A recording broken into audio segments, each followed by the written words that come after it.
Skip it up and that up. This is a video that I should have made like 5 years ago. It may very well be the most epic and strange and creepy thing that's ever happened to me, and why I totally forgot about it until I was driving to Best Buy like 3 days ago and said, that would make a great topic for a video. Why I haven't thought about it since 2007 is beyond me. But you guys wanted to hear about it. I got well over 500 retweets on Twitter. So here it is. I'm going to tell you about my psychotic stalker named Ralph. Here it goes. So in 2006, I was towards the tail end of a job I had. I knew I was leaving there. And I had a lot of downtime, like an insane amount of downtime. And I had one of those old school Blackberries. They didn't even have sound on them yet. This is how far we're going back here. And I would just be on my damn phone the whole day, texting people, doing whatever, because like I had nothing to do with my job, literally nothing. And all of a sudden I started getting these private phone calls. Now, I pick up private phone calls because, there's numbers with friends and family that their numbers are just private. And you never know, it could be a business, it could be a doctor's office, it could be whatever the case may be, something important. So I pick up private phone calls. And this is like, I'm thinking around February of 2006. And all of a sudden, I get a private phone call. So I pick it up and, just making sure nothing serious is going on. And there's this guy there who sounds like Gary Oldman. I don't know if you guys ever watched Hannibal. I cannot think of the character's name. Gary Oldman played this like deformed character in the sequel to Silence of the Lambs, Hannibal, who sounded exactly like Gary Oldman's character from that movie. And all of a sudden, I pick up the phone call. I hear, "That's how you breathe. You breathe like this. This is how you sounded too." So I'm like, "Hello." Breathing continued for a little bit. "Hello? Richie? Richie, how are you?" I'm like, what the fuck? Who is this? I'm like, who is this? "It's Ralph." Who the fuck is Ralph? Why are you talking like you know me? I don't know you, dude. See ya. Click. And I think nothing of it, okay? But then as the days and weeks went on, my friend Ralph started calling on a daily basis and constantly would ask me to get something to drink with him. It would be a private phone call, and if I didn't pick up, he would call like 10 times. So I would pick up and be like, "Hello, what do you want?" "Hey, Richie, it's Ralph. What do you want? You want to go get some coffee? We could go to Barnes & Noble and grab a coffee there." And I'm like, "Dude, who the fuck are you? I don't even know you. Why are you calling me?" And every time I'd be like, "No, I don't want to get coffee with you." He'd be like, "All right, fine, Richie. I'll just give you a call in like an hour when you calm down." I'm like, what the fuck is going on? And it got worse too. I remember I used to have a music recording studio, and we rented out a storage garage where I had it. It was actually a pretty sweet deal because it was they let us have electricity in there. It was heated and air conditioned. It was a pretty sweet deal. And if he would always call from a private number, I knew nothing about. I never met this guy before in my life. Still don't know what he looks like to this day. I've never seen his face. He would always call from a private number. All I knew his name was Ralph at the time.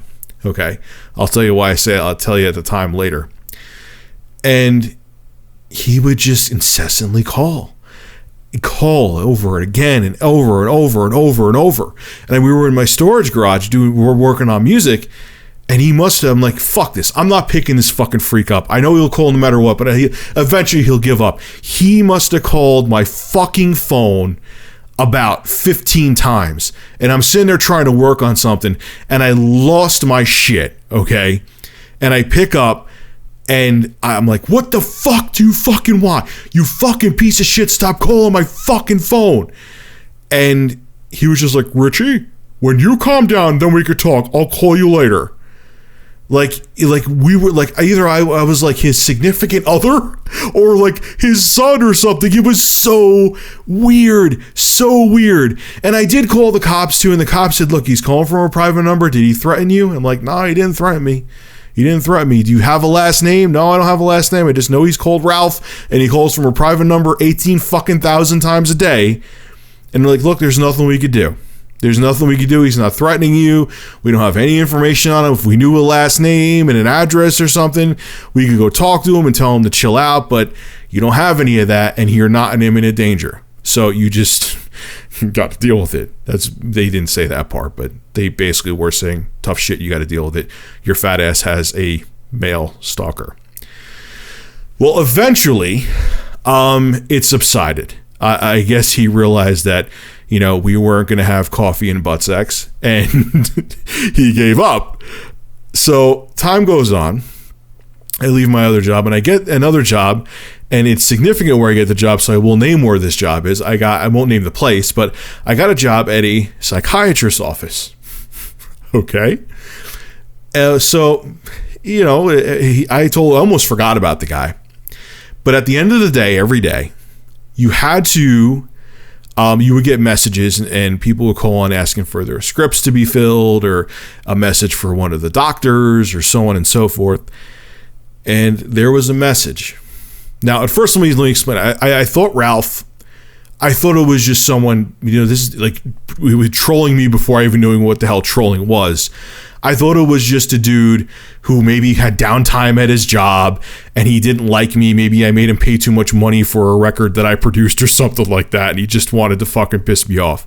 Well, that whole theory was about to come crashing down, because as I was playing back the messages, taking notes for the doctors, lo and behold, I hear, "Hi, Terry." Won't give the doctor's last name. "Hi, this message is for Terry. This is Ralph, blah, blah, blah." Won't give his last name either, even though I remember it vividly. "I need to get my prescription filled and to set up an appointment."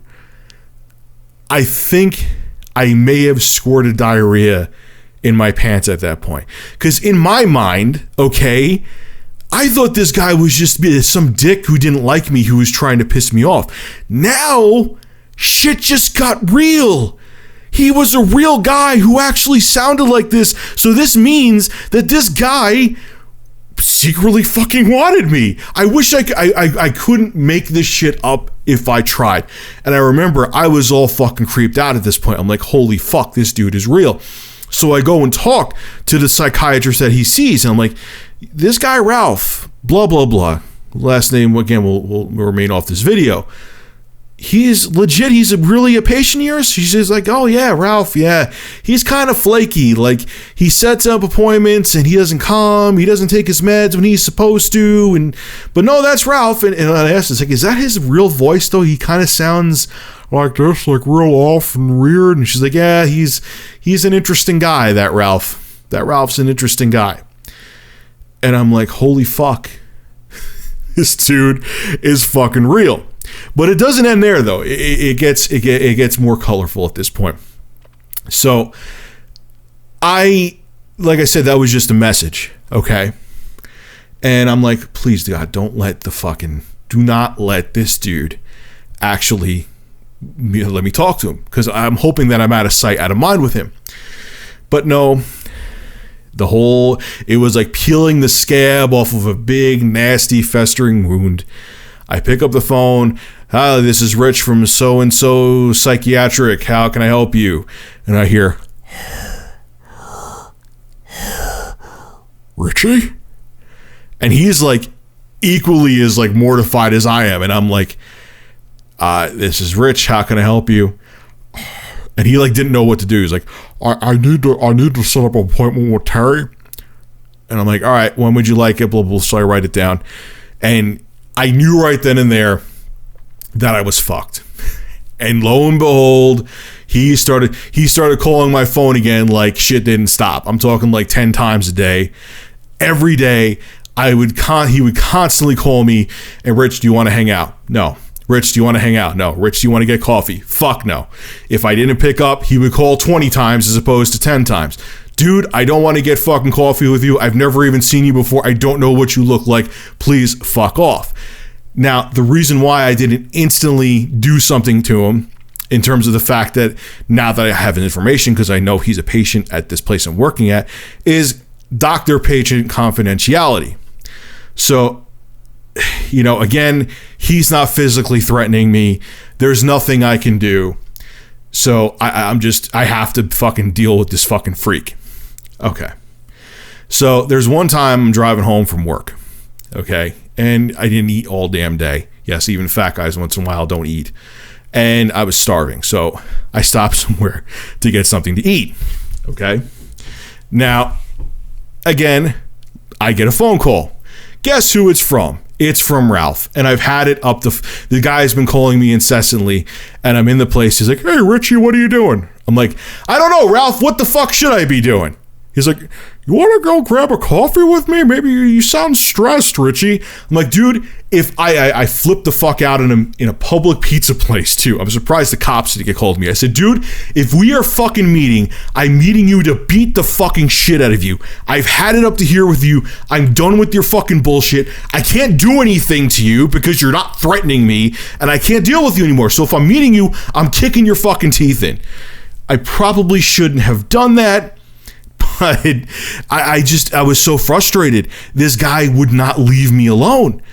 And you know what his reaction was? You know what, Richie, you need to speak to me nicer. I'll call you back in an hour. I was like, Ralph, I don't know you. I'm not gay. And even if I was gay, you're the weirdest, creepiest guy on the planet. So even if I was a diehard man fan who had dicks for life tattooed on my chest, you are the last cock I would ever want because you're creepy. And it just kept going. And it kept going. And it got not worse. I would say it stayed at like the same level. And finally at the psychiatrist's office, because I got a better gig, I put my 2 weeks in. Okay. And he kept calling. And I remember there was one time I picked up because, again, like I said, he would call a billion times if I didn't. And I was like, Ralph, what do I need to do to let you know I have zero interest in fucking meeting you? What do I need to do? And he said to me, Richie, we need to get together sometime. This is gonna happen. And I was like, you know what? Fuck doctor-patient confidentiality. I can't take this anymore. I'm going to lose my mind. This guy is relentless. He's not stopping. He knows where I work. And honestly, I'm creeped out. If he's this persistent, okay, and he knows where I work, what else is he capable of? All right, am I going to get shot one day coming out of my fucking job? So I said, you know what? I understand the whole doctor-patient thing, but this is insane. So I got his name, I got his phone number, I got his address, I explained the whole situation, where I worked and everything to the cop. The cop's like, look, we got his stuff, we'll go talk to him. And finally it fucking ended. From what I heard, Ralph was a married man, who, when the cop went to talk to him, I guess his wife was there, and he had to explain the situation to his wife, and that didn't go over well. And once his wife found out that he wanted to put his junk on my head, I don't know what the fuck he wanted to do. I guess he had the hots for me. I don't know who this guy is. Once that whole shit hit the fan, when his wife found out, and never a phone call ever again. Other rumor that I heard about this too is that there was someone who didn't like me, who knew that this guy Ralph was a freak, and he gave this guy Ralph my information and said, oh yeah, Rich would totally love to hang out with you. He's looking for company. And because this other guy didn't like me. But if you're ever wondering, it's so funny because a lot of people ask me, because, you know, when you're on YouTube, it's not just me. Anyone on YouTube, I don't care if you have 1,000 subs or 10 million subs, you have to deal with fucking crazy ass people. And there people always say to me, Rich, how the fuck do you do it? I was like, I've been dealing with this shit before I even knew what the fuck YouTube was. I didn't even really start using YouTube till 2007. So I've been dealing with wackos and trolling since before I ever knew what the word trolling was. So let's all salute Ralph and hope that Ralph never, ever, ever finds me again. This is Rich of Review Tech USA signing out. Have a good one.